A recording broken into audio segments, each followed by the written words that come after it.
మన ప్రభువును రక్షకుడైన యేసుక్రీస్తు నామములో మీ అందరికీ వందనములు తెలియజేస్తూ ఉన్నాను. ప్రియులారా, దేవుని వాక్యాన్ని ధ్యానిందాము. ఆదికాండము 17వ అధ్యాయము 1వ వచనము నుండి. అబ్రహాము 99 ఏండ్ల వాడైనప్పుడు యెహోవా అతనికి ప్రత్యక్షమై, నేను సర్వశక్తి గల దేవుడను, నా సన్నిధిలో నడచుచు నిందారహితుడవై ఉండుము.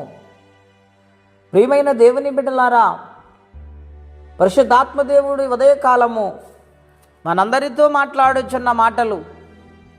దేవుడు అబ్రహాము గారికి ప్రత్యక్షమయ్యాడు. దేవుడు ప్రతి ఒక్కరికి ప్రత్యక్షముడు కాడండి. దేవునికి ఎవరైతే లోబడతారో, ఎవరైతే ఆయన సన్నిధానములో గడుపుతారో ఎక్కువ సమయము, దేవుని కొరకు త్యాగమైన జీవితం కలిగి ఉంటారు, విశ్వాసములో సాగిపోతూ ఉంటారు, అటువంటి వారికి దేవుడు ప్రత్యక్షమవుతాడు. ఇలాగ అబ్రహాము గారికి ప్రత్యక్షమైనప్పుడు ఆయన వయసు 99 సంవత్సరములు. ప్రియులారా, గమనించండి, ఆ వయసులో కూడా యెహోవా సన్నిధిలో ఆయన మొర్రపెట్టువాడిగా ఉన్నాడు, ఆయన సన్నిధిలో కనిపెట్టువాడిగా ఉన్నాడు. గనుక దేవుని ప్రత్యక్షత ఆయన పొందుకొని ఉన్నాడు.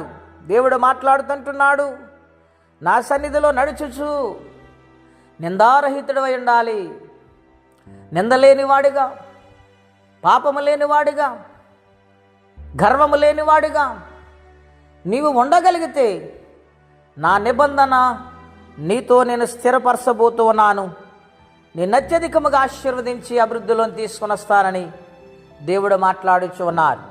ప్రియులారా, నిందలేని కుటుంబముగా అబ్రహాము కుటుంబం కనపడుతుంది. మన కుటుంబాలు ఎలాగున్నాయండి?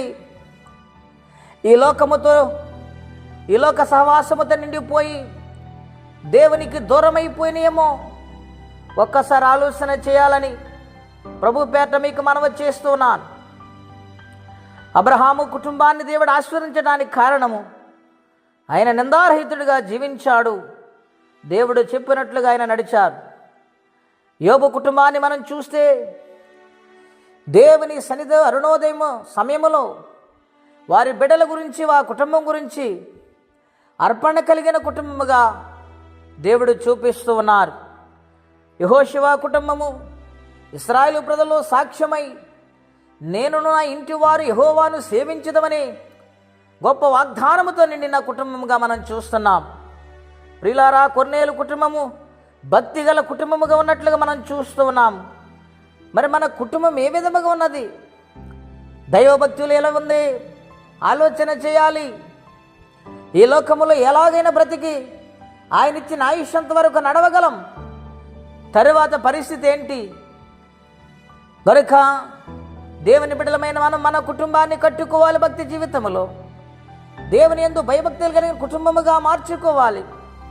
దానికోసం ఎంత ప్రయాసైనా మనము పడాలని ప్రభు పేట మనవి చేస్తూ ఉన్నాను. అటువంటి కుటుంబాలు కోకోలలుగా ఈ భూలోకములో రక్షించబడ్డాయండి. భర్త మారక భార్య, భార్య మారక భర్త, ఎంతోమంది వేదనకరమైన జీవితాలు కలిగి ఉండి చివరికి రక్షణలోకి వచ్చారు. దేవుని ఆశీర్వాదాలతో నింపబడ్డారు. నిత్య రాజ్యానికి సిద్ధపడి ఉన్నారు. మరి మన కుటుంబాలు అలా ఉన్నాయా? ఒకసారి పరిశీలన చేయమని. ఎంతసేపు ఈ లోకములో ఉన్న వాటిని వెతకటమే కానీ దేవుని సన్నిధిని వెతకగలుగుతున్నామా? ఆలోచన చేయండి. దేవుడు మాట్లాడుచు ఉన్నారు. ఏ కుటుంబాలే, బైబిల్ అనేక కుటుంబాలు ఉన్నాయి. మరి మన కుటుంబం ఏ కుటుంబానికి సాదృశ్యముగా ఉందొక్కసారి ఆలోచన చేసి దేవుని కొరకు బ్రతకాలని తీర్మానం చేసుకోమని ప్రభు పేట మనవి చేసి ఈ మాటలు నేను ముగిస్తూ ఉన్నాను. ప్రార్థన అండి. అత్యంత కృప కలిగిన దేవా, మహోన్నతమైన మీ నామం కొరకై వందనాలు నాయన. మా కుటుంబం ఎల్లప్పుడూ నీ సన్నిధిలో లోబడే కుటుంబముగా తగ్గించుకుని నీ సన్నిధిలో యథార్థంగా బ్రతికే జీవితం అందరికీ దయచేయండి. ప్రార్థనా కుటుంబముగా మార్చండి, భక్తి కలిగిన కుటుంబముగా మార్చండి, అర్పణ కలిగిన కుటుంబముగా మార్చండి, అభివృద్ధి కలిగిన కుటుంబముగా మీరు మార్చగలరు ప్రభువా. నాయన, మీ చేతులకు సమర్పించుకుంటున్నాం, కార్యం చేయండి. ఎవరే కష్టముల, బాధలు, ఇబ్బందులు ఉన్నారో వారికి మీ కృపా సహాయం ఇచ్చి మహిమ తెచ్చుకోమని యేసుక్రీస్తు వారి పుణ్యనామంలో ప్రార్థించడిగి పొందినాము తండ్రి. ఆమేన్. దేవుడు దీవించును గాక.